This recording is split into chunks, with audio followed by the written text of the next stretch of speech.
Welcome again. We're going to be serving hors d'oeuvres, and they'll start passing that out now, and the actual program will begin in about 10 minutes. And I just thought I'd throw something out there for you. I'm sure there's a few parents that went to White Bear, I hope. I went to White Bear, love the place. There's a Facebook site called You Know You're from White Bear If. And on that, my high school physics teacher's son threw out the question, hey, who did you have for a teacher in high school that you really liked? And it just went on for months where people are talking about it. And, you know, I'm sure there's some teachers here that have been mentioned, so you may want to go on there and see what people thought of you. And if you want to pipe in and talk about your teaching experience, it was kind of cool. I had a hard time narrowing it down to 5 because I didn't want to be a space hog. But it was an interesting exercise, and I kind of realized I liked every teacher I had at White Bear. So we'll be back at 7:15 to get this thing going.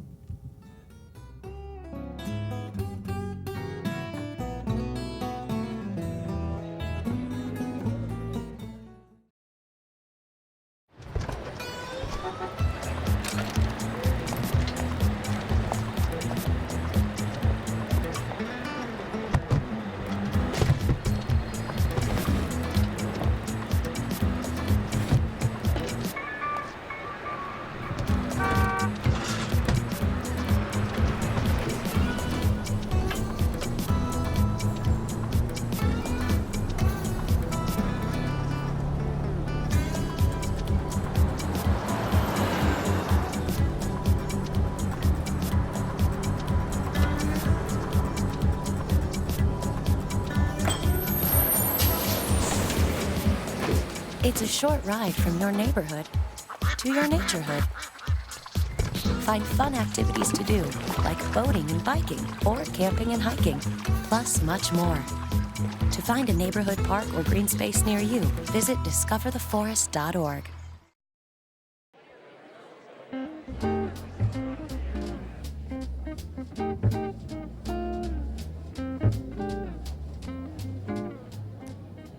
Good evening. Welcome once again to the 2017 Excellence Event. My name is Kurt Hageland, White Bear, Class of 70, Go Bears. We are gathered here tonight to celebrate the academic accomplishments of the top performing students of White Bear Lake Area High School and White Bear Lake Area Learning Center, Class of 2017.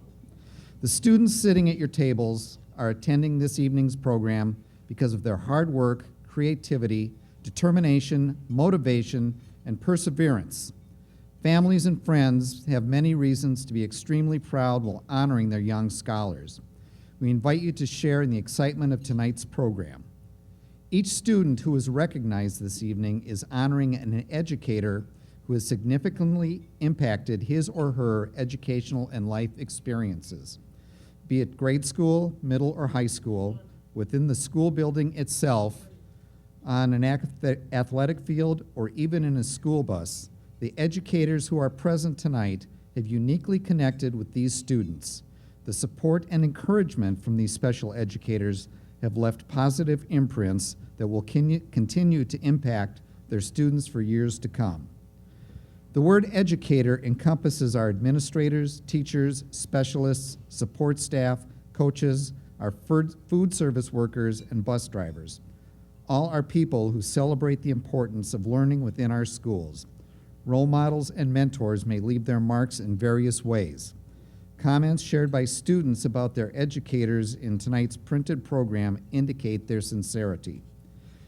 To those students here tonight whose lives have been impacted by their selected educator, we congratulate you and wish you the very best following your graduation from White Bear Lake Area High School.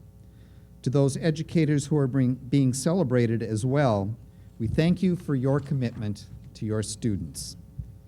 The Excellence event thanks all of our sponsors, individuals, businesses, and service organizations for their financial support. Those of you who have provided financial support for the Excellence event, including at the bronze, silver, and gold levels are noted in the recognition page at the back of your program. Complimentary hors d'oeuvres and desserts for each student and his or her educator have been provided through generous donations from our loyal sponsors. In many cases, a sponsor or sponsors may be present at your table. Take a look around. If you have a sponsor near you, take the time to thank him and her for attending tonight's event and for his or her support. We would like to recognize members of the White Bear Lake Area School District 624 School Board, whose names appear in your Excellence Event program. Would you please stand?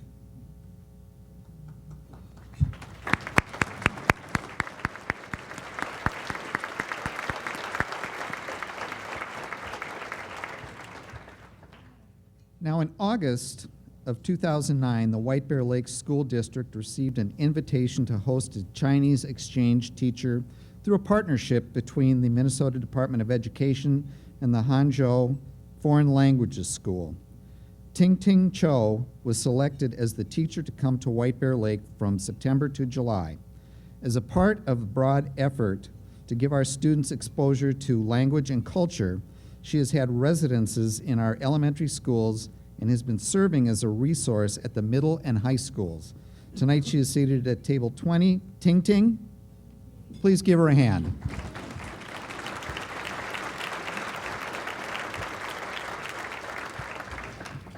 Now, tonight's event was created to honor excellence in our schools.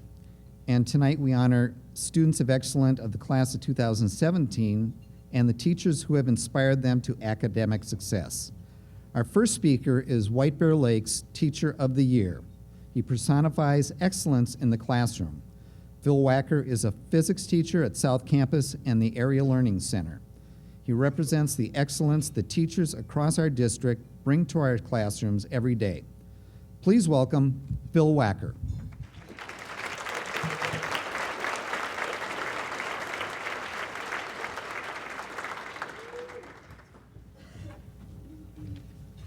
All right, thank you very much.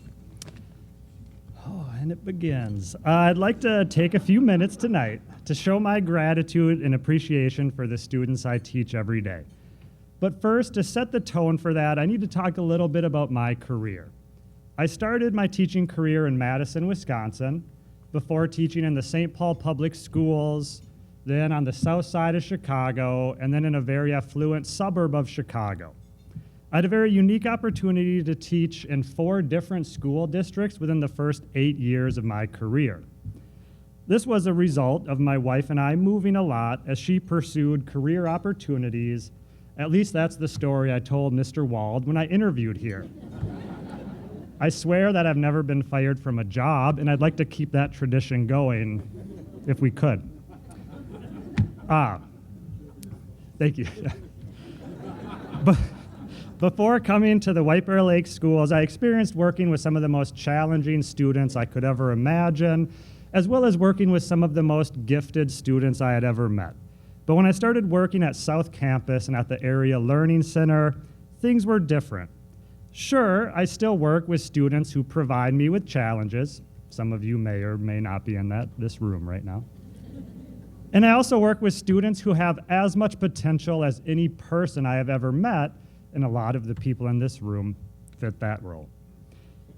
But what was different for me was just how compassionate and caring our students are in White Bear Lake. One tradition that highlights the giving nature of our students is our annual food drive. I've never seen anything like the food drive at South Campus.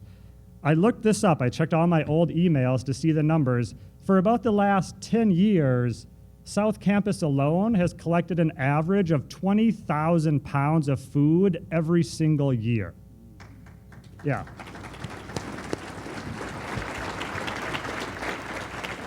Which is also a kudos to the teachers and students who have been involved in student council organizing that. That means basically each student brings practically an average of 20 pounds per food each.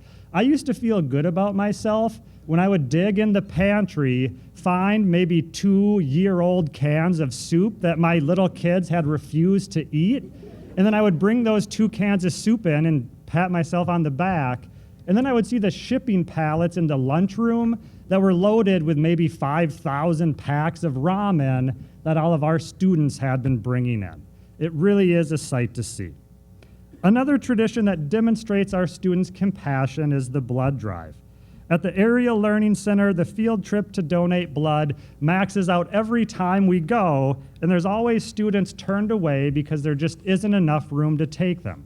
South Campus has the same issue.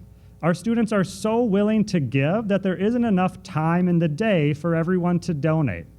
I've talked to multiple students at the end of the blood drive who were frustrated because for whatever reason, they weren't allowed to donate blood that day. And these are teenagers who are angry because they didn't get the chance to get jabbed in the arm with a needle. That sounds like a pretty sweet deal to me. It is a testament, though, to the character of the students we work with. Finally, and I asked students today to help me pronounce this, and I'm sure they'll give me a score tomorrow, Casa de Esperanza, where our students come together as homerooms to donate wrapped gifts to families in need during the holiday season. And it's not little things. When I looked at the pictures, there was a full-size bicycle. Some lucky kid was getting a bike. It amazed me just how willing people were to give. Seeing our students put so much effort to bring happiness to children whom they've never met before is really a testament to just how remarkable they are and is as important as any of their academic achievements. I would be remiss to not also acknowledge the educators and teachers involved in making these things happen, many of whom are in this room tonight. As I reflect more on what I love about working in the White Bear schools, I realize that more than the students, maybe the people I should be thanking are their parents and families. As my students know, and I've already brought them up once, I will find a way to talk about my own kids in any and every conversation that you start with me. I will turn it around to my own children. I'm sorry, I do. And if you would like, I have countless photos on my phone. After the program, meet me in the lobby. I'll show you every single one of them. But what happens on multiple occasions during parent-teacher conferences, I find myself losing focus on their child and thinking about my own kids and, geez, I wish my kids grow up to be like your child. I'm thinking, what's your secret? How did you raise your child to be such a good person? Not just a good student, but a good person. The involvement, passion, and commitment that the White Bear parents and families show their students is one of the greatest strengths of our community. As a teacher, I am thankful for the students who walk into my classroom every day, and I truly appreciate the families that raise such amazing kids. Thank you very much.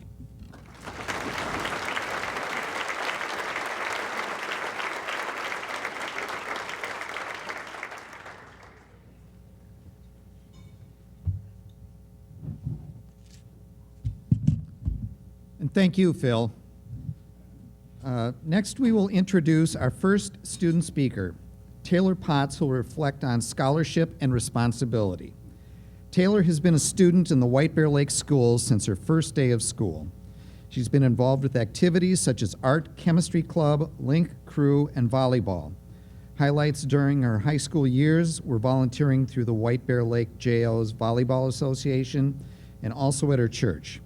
She has been admitted to the honors program at Biola University in Southern California, where she will study chemistry and human biology.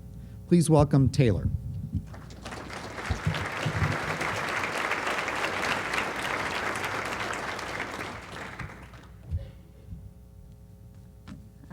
Hi.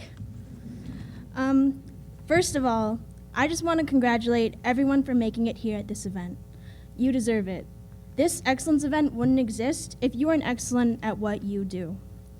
There's a phrase that stands out to me that says, "To whom much is given, much will be required." And I think there's meaning behind those words. To me, we have a responsibility with all that we've been given as scholars. There are so many factors like opportunity, resources, and giving back that plays into what it means to be a scholar and what our responsibility is for that. But first, I want to share a little bit about myself. My name is Taylor Potts, yet my birth name is Korean, Yoo Jin Kim. I don't even know if I pronounced that right. To be honest, I think it's Kim Yoo Jin. But I have a family, a mom, a dad, and a brother. We are a family, yet none of us are related by blood. Around 18 years ago, my dad traveled all the way to Seoul, South Korea. There, he spent 2 weeks visiting me and becoming comfortable with the fact that him and my mom were having a baby girl. He eventually brought me, at the age of 6 months, to a new place I would call home. My brother went through a similar experience before me and was adopted also. This was how my family came together. My parents raised me well. As a kid, I was told to reach for the sky and to land among the clouds, for the sky is the limit. I grew up in a family where my parents were my biggest supporters. They were my #1 fans in the crowd at sporting events. They told me to do the best I could in school, and they gave me an upscale life when they weren't even obligated to do so. If I succeeded, they celebrated, and if I failed, they understood. I feel so lucky to be taken in as young as I was. I came to this country, even as a baby, with high hopes for my future, a future given to me by my parents who were able to send me to this school and provide me with the materials that I needed. This is the place where I was able to receive the best education I could have ever imagined. Like I said before, as I was a kid, I was told to reach for the sky and to land among the clouds, for the sky is the limit. We're all reaching for something. We're all hoping to make it where we hope to be in life. We must take what we've been given, and there has been so much given to us.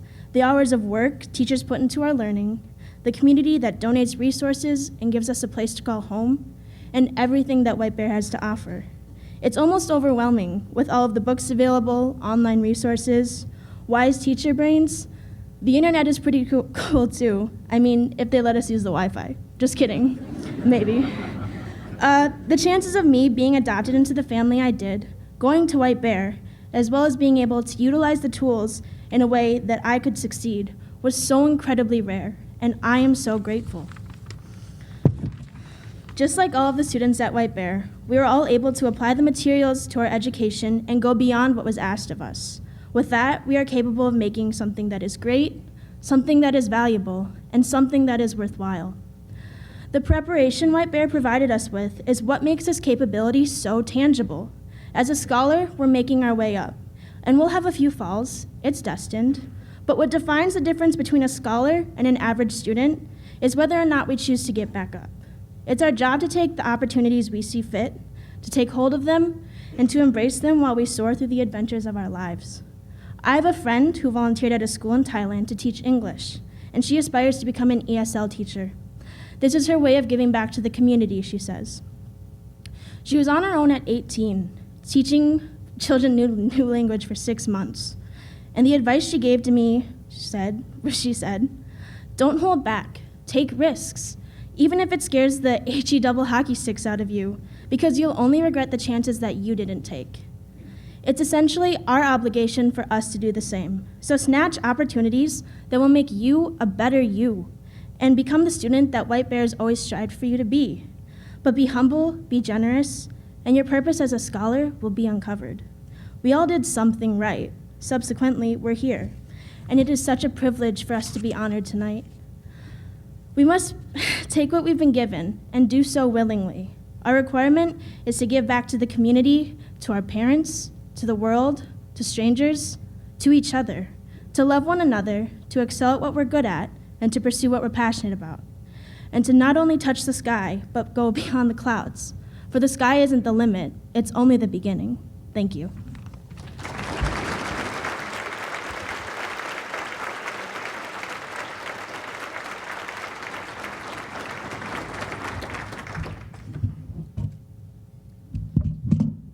Thank you, Taylor. Our next speaker is Miriam Probst. She will consider an educator's influence. Miriam, known as Mitzi to her friends and family, has excelled in a variety of activities during her time in White Bear Lake.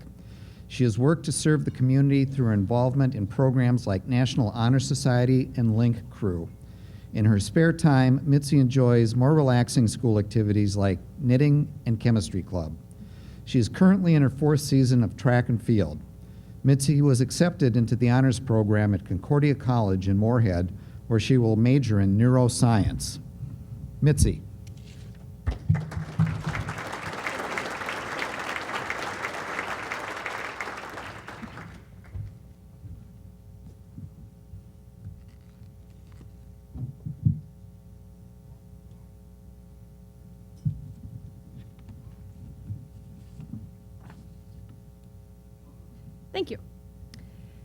The internet is filled with information. If I'm having trouble with a subject, I can do a search and find a YouTube video. It may explain everything I'm confused about in plain English. Just a few weeks ago, I was watching a video on physics. The video was by a teacher, and he explained everything well, but I still didn't understand what was going on until my sister explained it. While not a teacher, the relationship between me and my sister actually made the concept easier to understand. So then, why are teachers better than YouTube? Human connection. There is no substitute for human connection. It is a relationship. For some of us, that human connection might have first come from a kindergarten teacher who gave us a hug after we skinned our knee. But there are different types of human connection. Each teacher will form a different type of human connection with each student. As I reflected on the teachers I've had, I found that there are 5 different kinds: comforters, guides, advocates, transitioners, and challengers. The comforters provide a fun, upbeat class to look forward to every day. Oftentimes, these teachers end up being our favorites. They create a sense of security and a safe place to go to. For some of us, these are the teachers who allowed us to have a donut party. But for me, I was comforted more by the teachers who made me feel like my academic choices were valid. Second, there are the guides. These are the teachers who provide a place of comfort, but give you a lot more freedom to explore the subject matter. These teachers act like scout leaders. They stimulate your curiosity while just letting you be. These teachers create a sense of trust between students and teachers. They trust that their students will listen and respect them, while the students trust that the teacher will give them some freedom to explore. Those of us who have had success in AP and college prep classes know that the guides helped us recognize what we needed to study outside of class. We were guided to that knowledge in action. Third, there are the advocates. Advocates help us work through our problems, whether social or academic. They may have helped us through that tough math class, or may have even directly advocated for us. These teachers provided support. They always have your back. These are the teachers who were the no-nonsense teachers when you needed one. They never let their kids get away with any sort of mean behavior. Fourth are the transitioners. These are the teachers who may not have appeared to have that strong of a connection with us, but they really did. Transitioners realize that there is more to school than just academics. They recognize that sometimes we need to work on the social part. They let us have our social transitions, knowing that the academic part will transition to the next level naturally. I remember a couple of classes where the academics were not really a challenge. And I know that the teacher simply let me work on developing some leadership skills. School is not always about problems. Sometimes teachers help us develop skills. Finally, there are the challengers. These are the teachers that keep us up late trying to solve a math problem or finishing a paper. These are the teachers that push us, but ultimately make us better students and people all around. These are the teachers that challenge us because they believed in us, and these are the teachers that challenge us because we wanted to be believed in. I realize that these 2 subcategories might be opposite extremes. I've had both. Both resulted in my growth. These categories aren't as clear-cut as it seems. They are not stagnant and are personal for each student. A teacher can be an advocate one day and a transitioner the next. I had a teacher who would challenge me with a tough problem one night, and then 2 days later would be a comforter with a fun story. Teachers often form different kinds of human connection with different students. A teacher might be a challenger to one student and a comforter to another. The important thing is that they make an impact on us. Teachers, you do not have to be a single kind of teacher all the time. Different students need different types of human connection. We students need these 5 different types of human connections at different times. Part of being a good teacher is knowing what kind of human connection a student needs and how to make an impact. Now, most of you know me, but some of you don't. My early elementary school years were challenging to say the least. Without trying to blame anyone, people made assumptions about me, both academically and socially. Well, nobody likes to hear the word, I was bullied. This is not something that is unique to White Bear. I was kind of a weird kid, and I had a lot of quirks. I always had to have at least 3 books with me wherever I went. I was a nerd before my peers even knew what a nerd was. During this time, kids did not know how to handle weirdness. Neither did adults. When people do not know how to handle something, they make assumptions.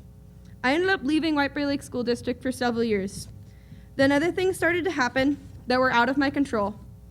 Most of you know that I have a physical disability, which is way too strange and complex to explain in this 5-minute speech.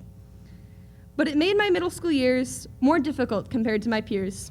I was lucky enough to have these 5 different types of human connection. My teachers helped me through the grieving process and made me realize my potential. When I returned to White Bear, I needed a place of healing without any additional limitations. I struggled to find myself academically. Had it not been for these 5 different types of teachers, I would not be here at this excellence event or heading off to college next fall. Without these types of human connection, I would not be who I am today. Teachers are better than YouTube. People are far better and inspiring than any internet video. Personal connections will always have more of an impact than any YouTube video ever will. Thank you, teachers.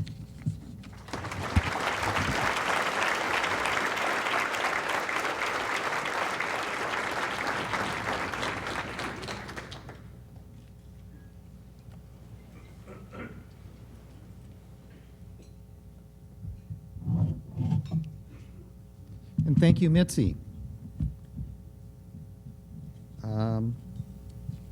Next, I guess I'd like to welcome our honored alumnus speaker to the stage. And here to introduce Dr. Brian Grove is a former classmate and current Spanish teacher, Carrie Fern. Please welcome Carrie.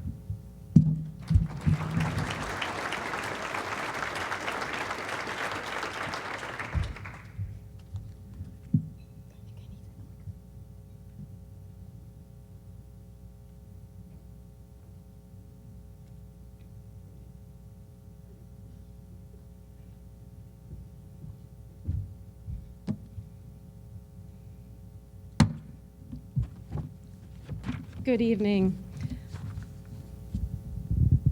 I'm truly proud to be here tonight in 2 roles, as an honored educator, muchísimas gracias por la invitación de Pepe, or Micah, and also as an alumni bear to introduce another fellow dear bear as our alumnus speaker. Our speaker tonight graduated in the class ahead of me, but we ran in the same circles in high school, and not just the circles of North Campus, but around and around the South Campus track. Dr. Brian Grove, AKA Grover, was a standout high school student. He was also an athlete, serious student, there's a serious student, an athlete and a musician like a lot of you in this room. He graduated in the top 5% in the class of 1991, was a member of the National Honor Society, played in the band and jazz band, participated in the Science Olympiad team, and was captain of both the cross-country and track teams. He also managed to have some fun. And perhaps he was predicting his future as a dentist in his senior summary advised to smile, and this poem that he published that was published in the yearbook that he titled Mouth to Dirt.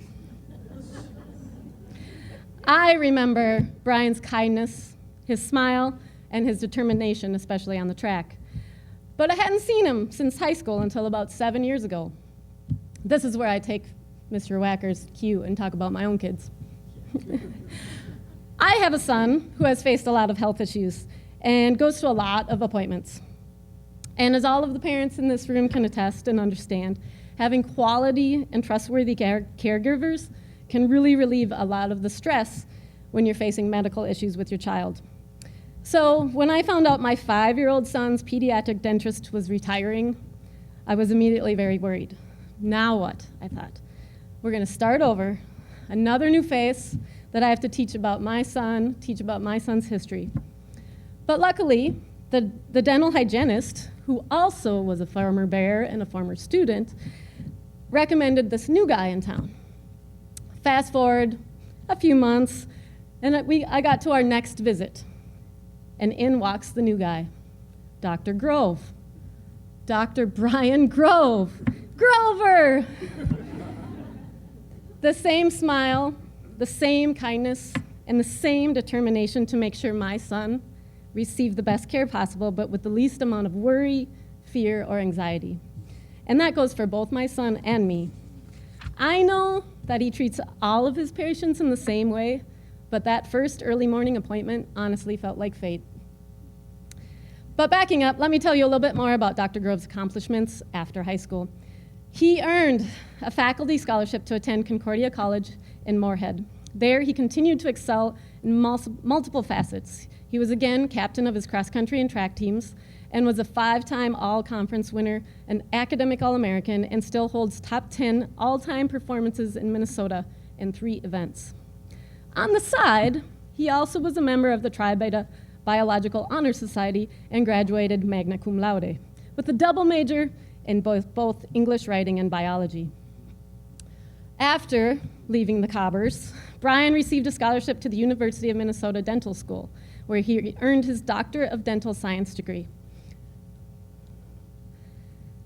During his residency, he acquired a certificate in pediatric dentistry and a Master of Science degree focused on oral health in Minnesota's Hmong community. From 2006 to 2010, Dr. Grove lived in Massachusetts and worked at the Children's Hospital in Boston as a member of the Down syndrome team and as a clinical instructor lecturer in special needs pediatric dentistry. During those same 4 years, he was also an instructor at the Harvard Dental School in pediatric oral pathology. And in 2008, he became a board-certified diplomat of the American Board of Pediatric Dentistry, which is, to the rest of us, the Mount Everest of clinical and academic excellence in his profession. In 2010, Dr. Grove returned to Minnesota and became owner and pediatric dentist with Metropolitan Pediatric Dental Associates in St. Paul and North Oaks. Now raise your hand if you love going to the dentist. That's what I thought. Now, both of my sons love going to the dentist, and they love going to see Dr. Grove. And usually, as we're leaving the office after their checkups, they ask when they can go back. And I tell them, well, if you're good, maybe in like 6 months. I am personally so very grateful for Grover's care, for his expertise and his compassion. He is obviously a remarkable doctor, but he is especially a remarkable human. And I'm also grateful for his costumes. It's especially good to time your visits to his office during Halloween, when he wears a costume every single day of the week. So tonight, seniors, our guest speaker is not likely to tell you about all the awards and degrees and certifications that he's accumulated. He probably won't tell you that he still loves to run and is in the process of running a marathon in every state in the union. He might not mention that he takes his dad on an amazing international adventure every single year. And he might not even tell you about the hours of time he donates to give free dental care to children in poverty. But listen carefully, because I guarantee that his message will be caring, thoughtful, and inspiring. And joining him tonight is his own honored teacher of choice, retired teacher, Mrs. Profe, Mary Dolly, and his father, another former retired educator, Mr. Virgil Grove. So ladies and gentlemen, please join me in welcoming Dr. Brian Grove.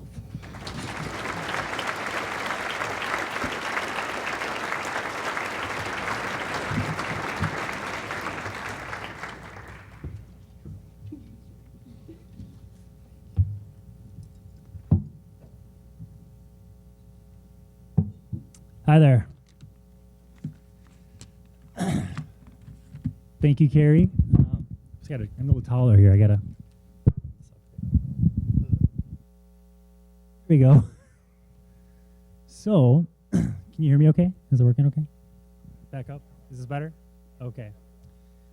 So I want to thank Carrie and Principal Wald for inviting me here tonight to talk a little bit about brushing and flossing and the ins and outs of tooth decay. I'm going to get my slides out.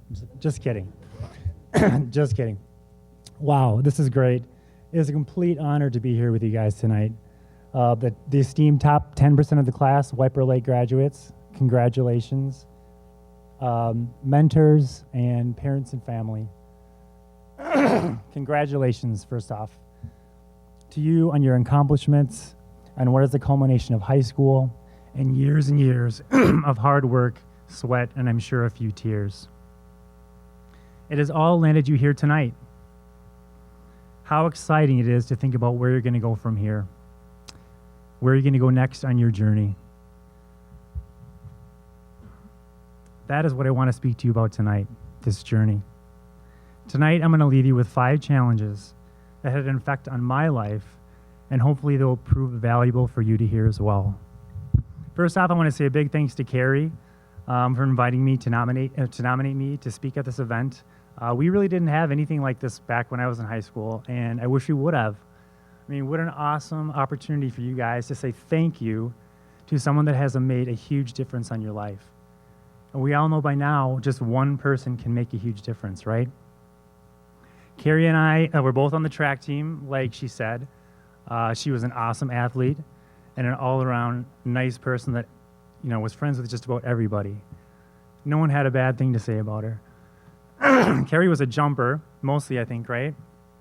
And I was a distance runner, so we mostly just kind of saw each other from opposite sides of the track and waved, and then didn't see her for years. And then she walked into my office here. One of our offices is in North Oaks with Cooper and Jet, her kiddos, and I get the pleasure of seeing them every 6 months, which has been great.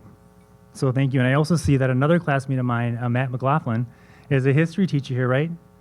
Another great, all-around awesome person that I actually graduated with. And so it's great to see you as well. It's nice to see that you guys have such quality here.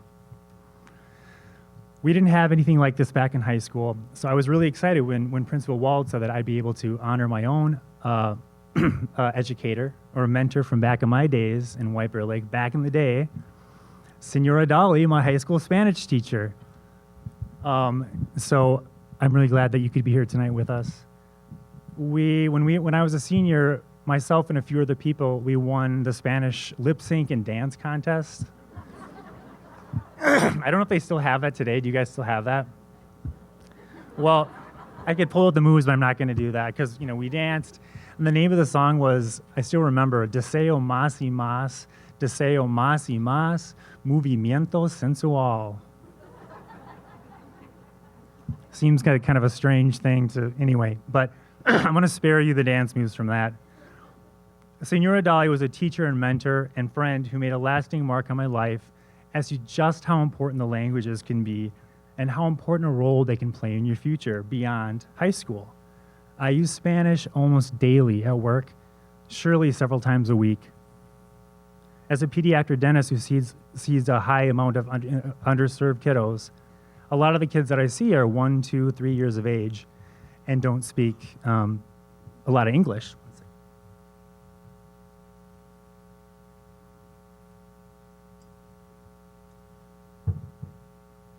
So it's been great to be able to pull out Spanish as a behavior management technique in my wheelhouse and start speaking with the kids.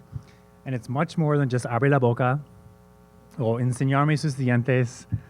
And the parents and families of these kiddos really appreciate it. And to me, it's been one of my most valuable behavior management techniques, above nitrous and everything, and and sedative drugs. And so, thank you. The crux of my message to you tonight is this. Challenge number 1. Guys, don't let anyone, and I repeat, anyone, tell you that it is impossible to achieve something and that there is no way that you'll be successful at something, no matter how big or small this is. Whether it's your goal to be the most meticulous accountant that in your future town, whether it's to be a teacher and change and challenge and affect the lives of students, or shoot for the stars and move to Hollywood and have your own star in the Walk of Fame. I'm here to tell you that it's all possible. Sadly, we all have, and we all will continue to hear the voices of you can't, or I think more commonly, I can't, right? Along the way. A little story about that shortly. The value of a good education was instilled in me at an early age, since my dad is an educator and was a high school guidance counselor in the Forest Lake High School District for over 30 years. My dad is here tonight too, so I'd like to give him a little shout out and say thanks, Dad. I know that he and my mom would have attended even if I was speaking at the opening of a broom closet with nobody in attendance, right? So I grew up on the south side of White Bear Lake. South side, right? Really close to the high school. I had my share of odd jobs from elementary school onward, from inheriting my brother's AM and PM at the time paper routes. That was great, right? To inherit that. To mowing lawns, to Red Lobster, to working at this little random Chinese restaurant by Kowalski's that was called Gung Hao Chow Mein, where I was one of the cooks and had no cooking experience, so that I would have avoided that one. To working the milk section at Festival Foods. First in the long, long line of random jobs. As a kid in elementary school, I was a bit hyperactive, maybe a bit late to mature. I do remember sitting behind the teacher's desk a time or three in first or second grade, and that was a huge punishment at the time, right, John Riley? He was in my elementary school class randomly. So anyway, I digress. I didn't have to do that in high school, I don't think, Senor Dolly, right? Well, one of my most vivid and early impactful memories, and it really had an effect on me, was a day back in 1980 or 81. Yikes, I know, right? And this lady came into our classroom, and I was minding my own business in those little desks that, had opened up, and you put your folders and trapper keepers in there and everything. And she went and talked to the teacher, and then she said, "Would all of the high potential students please follow me down to the office?" And a few kids got up. And I remember, I looked at my teacher, I looked at the kids, and I thought, that's me, I'm gonna head with them. Duh. So about 5 or 6 kids got up and followed suit and followed her out of the first grade classroom. And I got out of my little desk and followed suit. Halfway down the hallway, she stops, she looks at me, and she says, "Well, what's your name?" "Brian Grove," I said proudly. She looked at her piece of paper, looked back at me squarely in the eyes and said, "Brian Grove, you're not high potential. You're gonna have to go back to the classroom now." I heard some chuckles. I turned red, deflated. I headed back to the classroom and opened up that desk and put my head in, embarrassed. Now, when I think back to this today, I just laugh. I mean, it's absurd that, and I don't think it's not the same language, I hope, is not used. But I can look back at the situation and just laugh. And I'm sure we can all relate to a story like this and put it in your own context. Challenge number 2, don't let anyone define you. Don't let anyone put limits on what you may be able to accomplish. Seek to break through these stereotypes and take risks in the classroom and, more importantly, in life. And now look, I guess I've made it because I get to hang out with all you guys, right? The top 10% of the class, all definitely high potential in class, at school, and in life.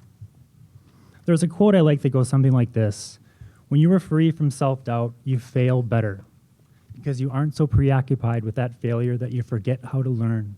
You forget how to grow. When you believe in yourself, you succeed better, and hours spent questioning, doubting, and fearing can be given over to working and exploring and living."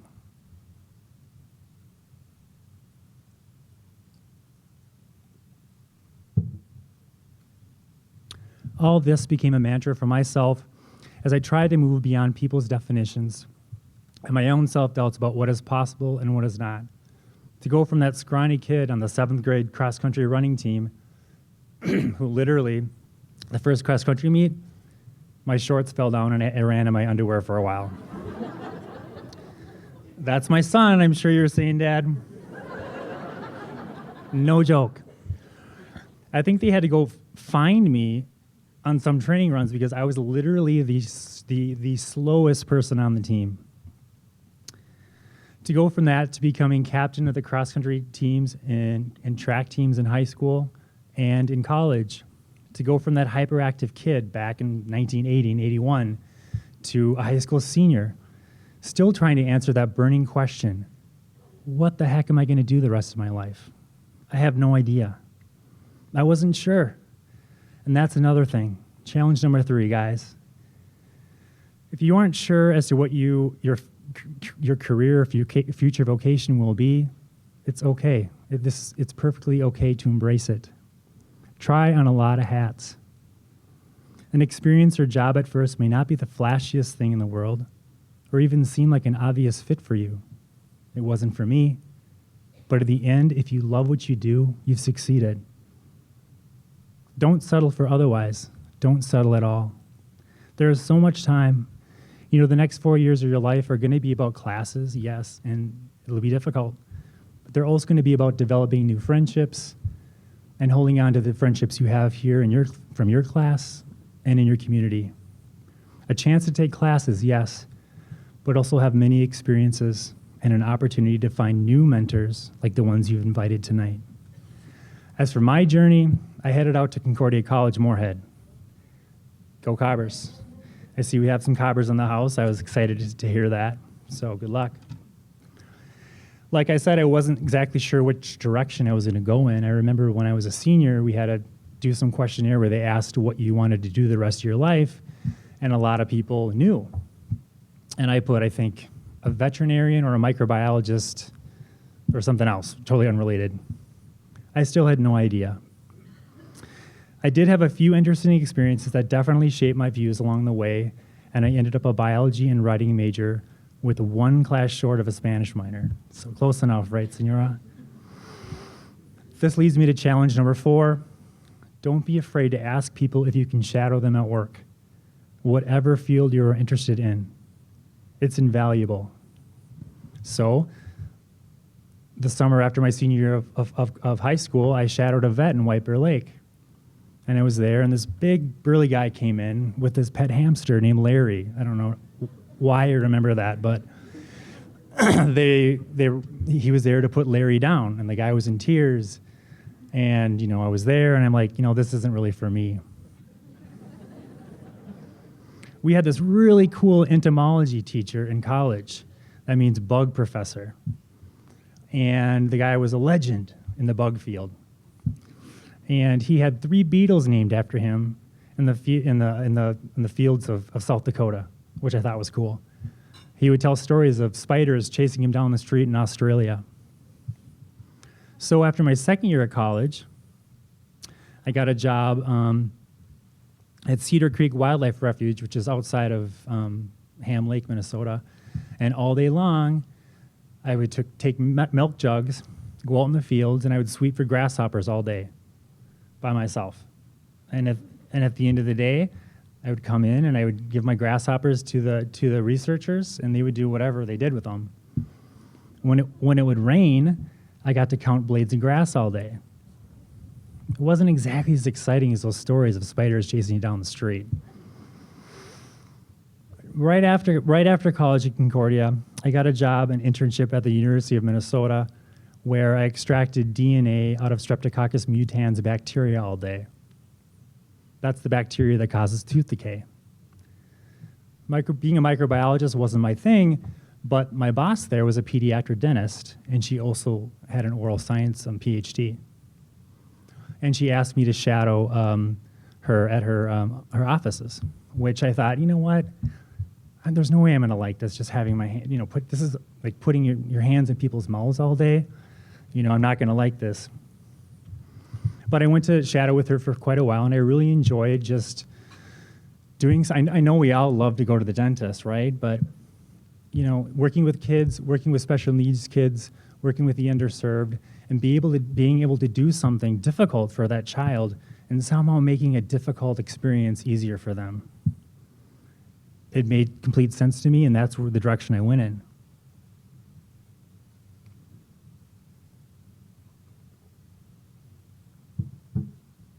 To make a long story shorter, I ended up having a few combined experiences that led me to where I am today. Volunteering in the Big Brothers Big Sisters program, and then also working in an adult special needs clinic while I was in dental school and afterwards, and I realized that this was the fit for me. But the moral of my story here tonight is it took me a long time to get there, and it took a lot of different experiences for me to try on before I figured out what was right. After dental school, I applied to a 2-year residency program in pediatric dentistry at the University of Minnesota and completed an additional master's thesis in public health. Then I accepted a fellowship in special needs dentistry at Boston Children's Hospital, which led to all the things that Carrie talked about earlier. But even when I first got out there, there was those voices in my head, those voices from the teacher back in first grade. What am I doing here? Like, I'm this kid from Elm Drive, the south side of White Bear Lake, teaching at Harvard. Like, how did this happen? But I had to listen to them and change the narrative. And I think we all have to do that. We shouldn't let the voices inside our head limit you. Hopefully you'll do that too. I know you can. Open them up, open your mind, and listen to the voices of mentors and parents who truly know what you're capable of. This brings me to my final challenge for you tonight. Spend as much time as you can with individuals who are unlike yourself, whether that be in volunteer experiences or in your future career. There is no better way, in my humble opinion, to learn more about yourself and who you are as a person. Fast forward to today, I spent 5 years in Boston, but was ready to come back and give back to the community where I grew up. The East Coast was great, also very expensive. I think it's advantageous for one at least to explore other communities. Putting yourself out there, taking risks, and exploring the possibilities will help solidify where you belong. There is no right road, guys. Some of you may know what you want to do right now, and some of you may not have this solidified for several years. My wish for you tonight is that you never say down the line that you wish you would have, or what if. The people of this community, your mentors here tonight, and families are huge influences that have guided you to where you are tonight, right? But now, guys, it's time to choose your own adventure. Choose your own adventure in life. You are very fortunate. I was very fortunate. And tonight we can all be thankful for the mentors in our lives that brought us to where we are today. Thank you, guys. It's been a privilege to speak to you tonight. Thank you.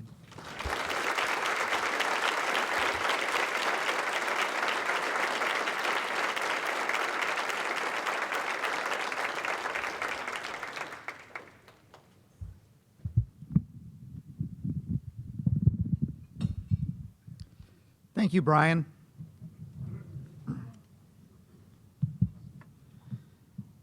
Next, I would like to invite the co-chair of the Excellent event, Janet Newberg, to the stage. Member of the class of '74, Janet is a former honored alumnus speaker at this event. She is chairperson of our school board, where she has served for 11 years.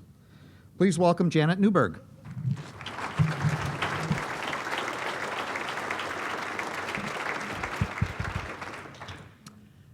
Well, good evening, everyone. It is now time to recognize all of our students here tonight and the educators who they have chosen to honor. So I'd like to invite the students up on the right, my left, and line up alphabetically. And then I'd like to invite the honored educators up on your left, my right, and line up alphabetically also, but alphabetically by your student's last name. And when you've accomplished this, we'll get going. Come on up.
It appears that the students are getting this accomplished a lot more quickly than the teachers.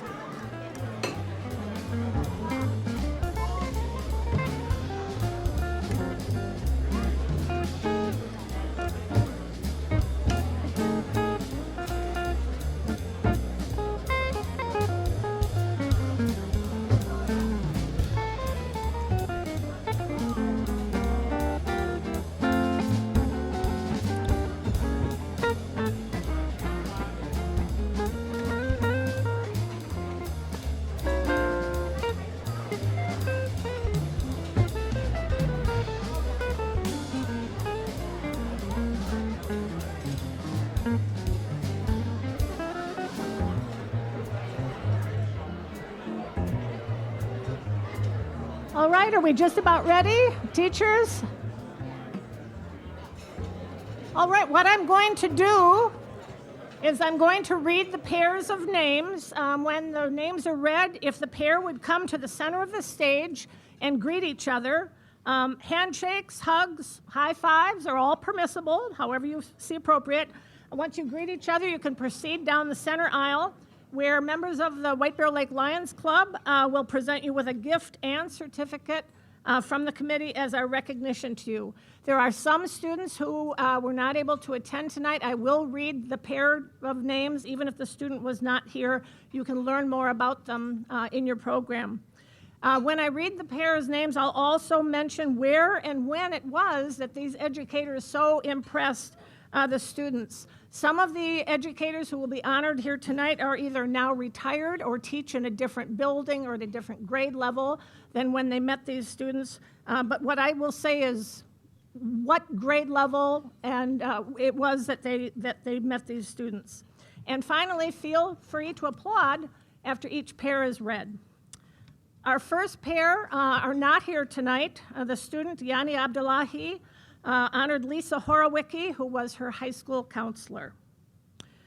Next, Lydia Anderson and Caitlin Held. Ms. Held taught honors language art, 10th grade.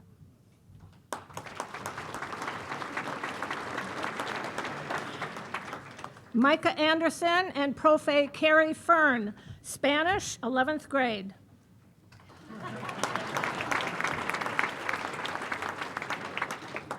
Elsa Bellotta and Doug Potoff. Mr. Potoff is the track and field throws coach at the high school.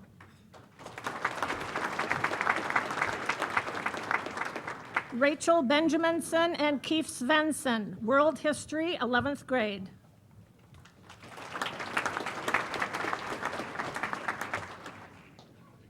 Casey Berthium and Abigail Case, Onika Elementary, 5th grade.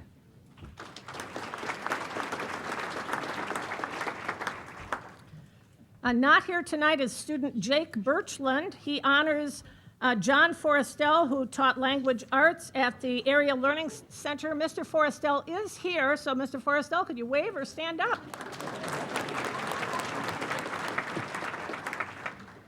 Samuel Broberg, Mark Tyson, Vadnais Heights, 1st grade.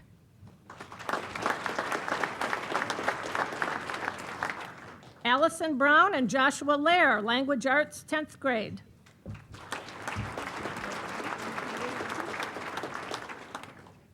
Zachary Cadalbert, Amanda Burns, Lake Ayres Elementary, 2nd grade.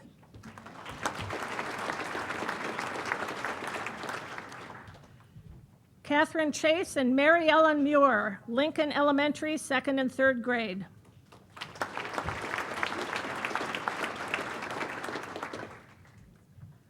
Oh, here comes the first weird jackets. Emma Corcoran and Cassandra Knudsen, AP Chemistry, 12th grade.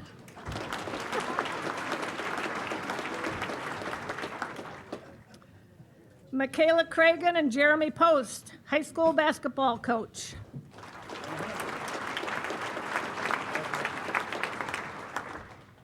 Ashley Dahlbeck and Madame Janelle Toussaint, French, 12th grade.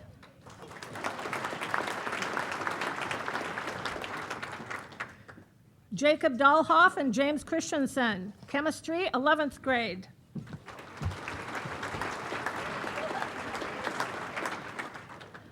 Samantha Engrove and Jeremy Rockford, band, North Campus.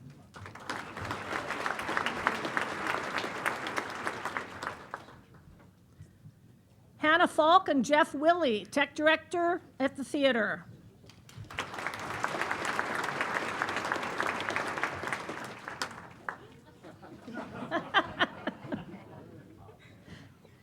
Jared Fike and Chris Campbell, enriched language arts, 8th grade.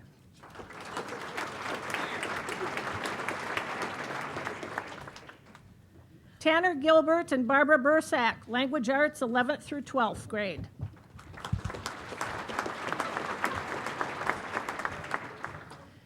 Tia Hannes and Jennifer Kirkham, language arts, 11th grade.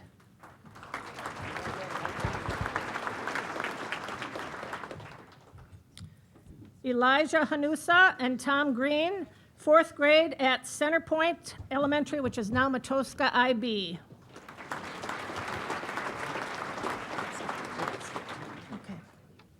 We'll go back to Lydia Downs and Stephanie Kerbage, South Campus History, 11th grade.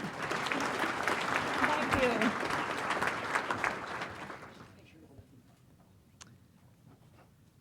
Sarah Hirsch and Daniel Rossiter, Engineering, 9th through 10th grade.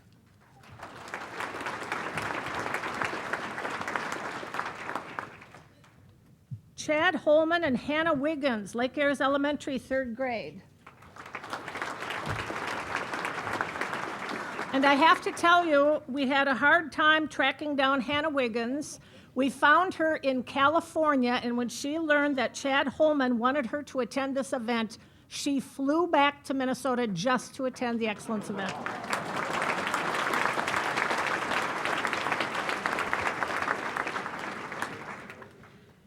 Haley Hopkins and Karen Benjamin Beck, counselor at the Area Learning Center.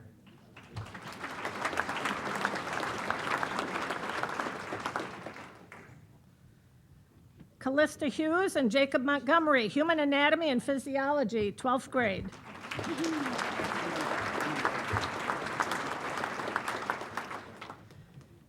Melanie Humphrey and Jamie Kovacs, Onika Elementary, 4th grade.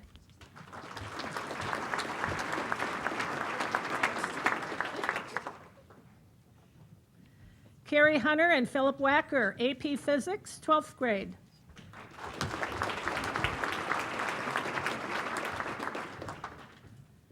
Ivy Hunt and Sarah Martin, Language Arts, Theater Arts, 9th and 11th grades.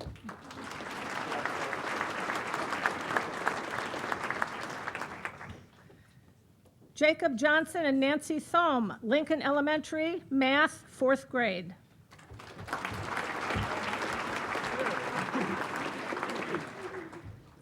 Kevin Kaufer and Craig Nasvik, Phi Ed, 11th through 12th grade.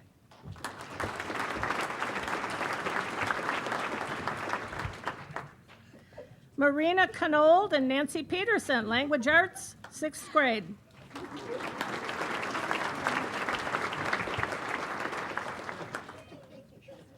Ida Kai and Paul Mavison, Tech Ed, 6th through 8th grade.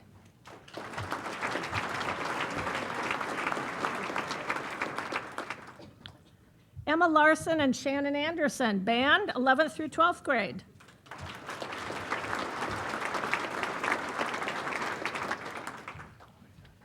Tu Lee and Margaret Lane, Vadnais Heights, ESL, kindergarten through 5th grade.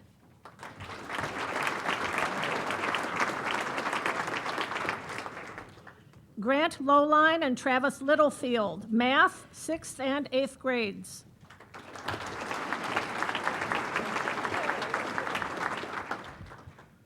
Peyton Magnan, Jody O'Donovan, Vadnais Elementary, 4th grade.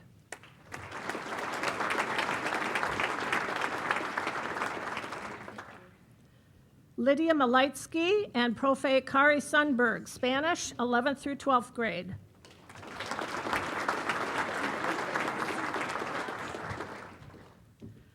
Melissa Mavitz and Amanda Vernon, pre-calculus, 10th grade.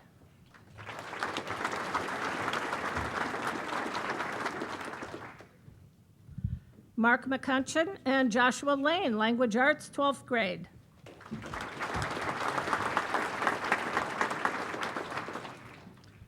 Alexa Molan and Michael McCullough, Social Studies, 8th grade.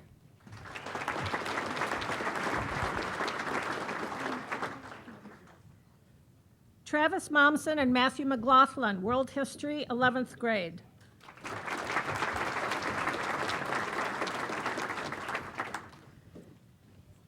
William Morris and Stephen Gravely, Otter Lake Elementary, 2nd grade.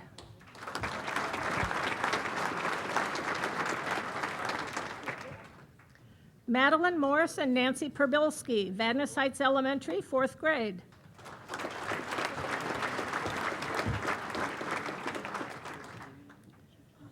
Shay Nickham and Tony Walfert, Social Studies, 10th grade.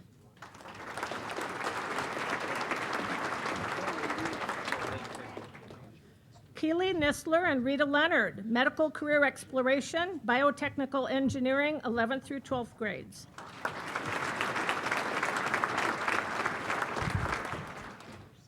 Kylie Noonan and Barb Bliss, Vadnais Elementary, 5th grade.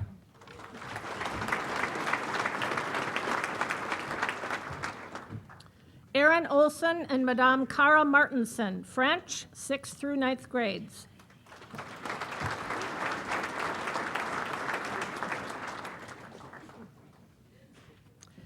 Signe Osland and Matthew Danielson, AP Calculus BC, Multivariable Calculus, and AP Statistics, 11 through 12.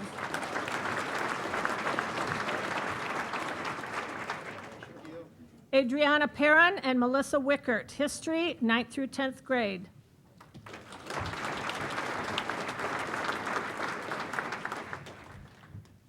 Daniel Peterson and Brenda Shea, Onika Elementary, 3rd grade.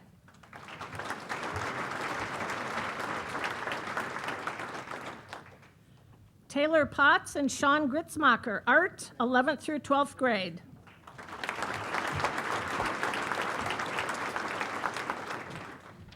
Not here tonight is student Michael Prelgo, and he chose to honor Hui Shu, who is his Chinese teacher in 12th grade, and Hui is present. There she is.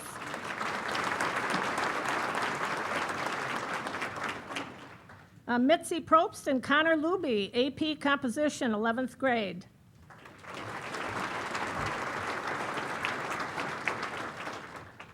Ashley Reinhardt and Alex Carlson, American Government, 12th grade.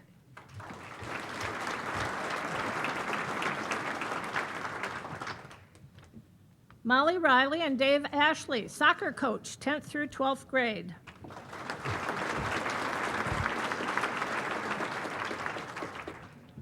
And not present tonight are student Jack Rogowski and the educator he is honoring, Brietta Hudson, who was his AP Stats teacher, 12th grade.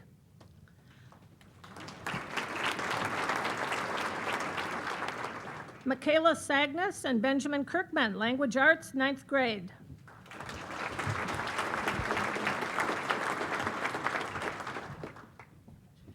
Grace Schneider and Mark Misgan, tennis coach, 10th through 12th grades.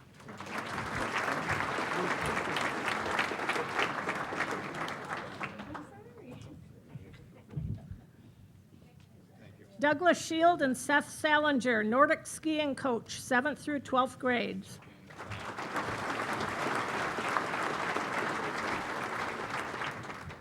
Nathan Thomas and Molly Vadnais, middle school art.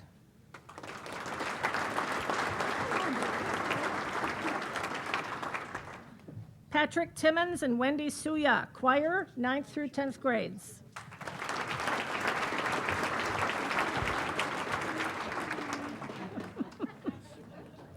I wish I had eyes in the back of my head so I could see what's going on back here. Christina Talusty and Jean Mack, Matoska Elementary, 2nd through 3rd grade.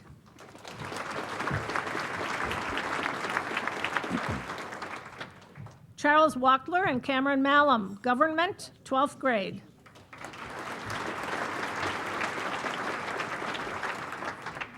Aaron Wang and Stephen Hawkinson, ESL teacher, 6th through 8th grade.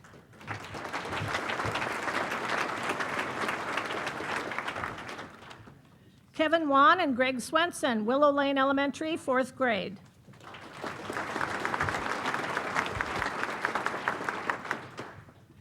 Blake Welly and We Win, American History, 7th grade.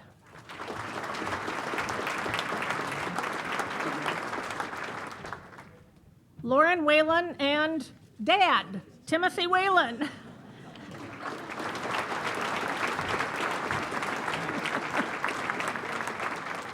Lauren told us she never actually had her father in a class in school. I guess she's just had him in a class in life. So,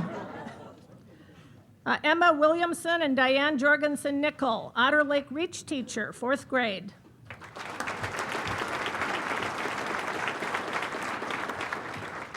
And finally, Vani Yang and Karen Bredenbeck, biology teacher at the high school.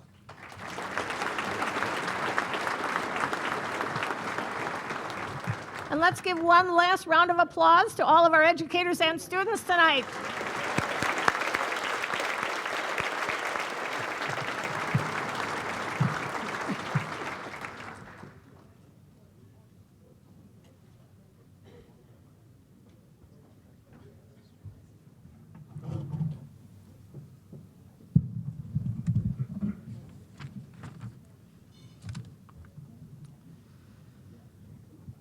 So each year we host the Excellence event. We are reminded of the worthwhile nature of this event, recognizing our students who performed at the top of their class and who represent the very best of our community. It's inspiring in itself.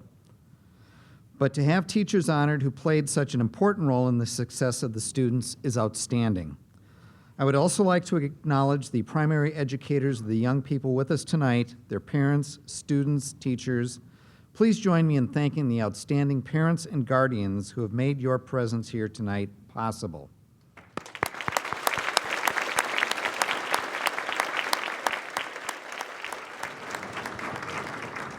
As we wrap up the evening, I'd like to thank, we have many people to thank for their efforts. Our speakers, Phil Wacker, Taylor Potts, Mitzi Probst, and of course our distinguished alumnus, Dr. Brian Grove.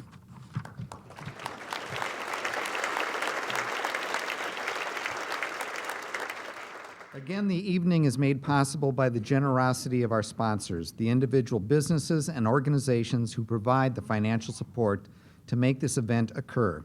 You'll find all of our sponsors on the second to the last page of your program. Tonight's complimentary photographs of students and educators are provided through LifeTouch NSS. Once these photos are developed, they will be given at a later date to students and educators in attendance. Thanks to LifeTouch photographer Randy Vanderwood for his services. I'd also like to thank Jeff Willey and Corinne Steffens of ISD 624 Technology Services for the use of their equipment and for their help during the evening. And tonight's Excellence event program is being recorded by the On Location Department, Cable Channel 19. We want to thank Arlen Becker and his volunteer crew for their services. Playback dates and times of the Excellence event are printed in your program. The committee would also like to thank Jimmy's Conference and Catering for another evening of fine food and service. As always, the staff here at Jimmy's have done an excellent job creating a wonderful venue and service for this event. Our steering committee assured that the Excellence event continued this year to honor the excellence of our students and teacher. Could the steering committee members please stand? The committee chairs are Janet Newberg and South Campus Principal Tim Wald. We want to offer a special thank you to Julie Anderson, Jody Reber, and Ari Babcock, who did outstanding work preparing tonight's event. And also thank you to Mary Cowitz for preparing the centerpieces, and Grandma's Bakery and Uptown Girl Desserts for the White Bear cookies.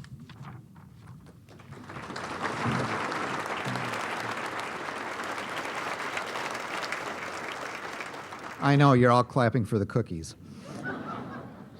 So we're nearing the end of the evening, but we still have one more piece of business to take care of, and everybody has a little program, and if you open up your program to the very last page, you will find an orange dot, only one per table.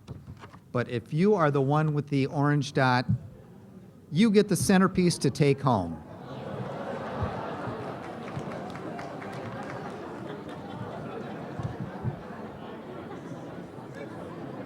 So thank you for joining us this evening, and have a wonderful night.